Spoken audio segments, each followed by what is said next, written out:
That's a good cookie. All right, now we are going to chop up our chocolate. I developed these cookies while I was recovering from an ankle injury, and I tasted a popular recipe that was too sweet and too bland at the same time. So I thought, how could I make a more mature cookie? You may end up with chocolate-covered hands, but that is a sacrifice that I'm willing to make for these cookies. And mature is a weird word to use, but I wanted a cookie that gave me the joy of a classic chocolate chip cookie, but that added some really amazing flavors that I think any adult would enjoy.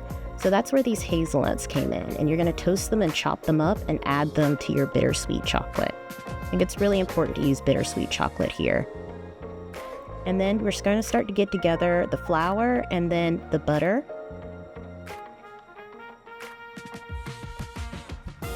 And I used two different types of sugar here. I used brown sugar as well as white sugar. And I found the brown sugar adds like this molasses flavor, but the white sugar helps give the cookie some structure.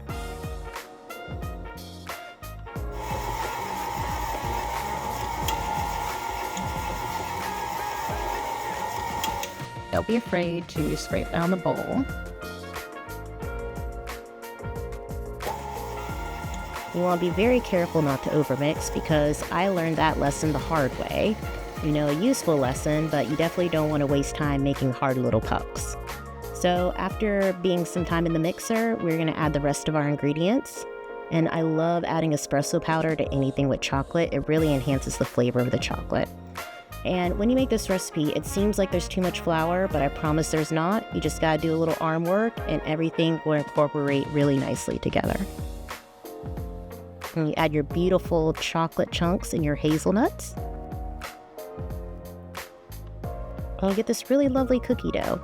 Make sure to chill it before baking, which, I'm not the most patient person in the world, but it's worth it for these cookies. And here they are, some hazelnut chocolate chunk cookies. Gooey and delicious, and I think a cookie that anyone would enjoy.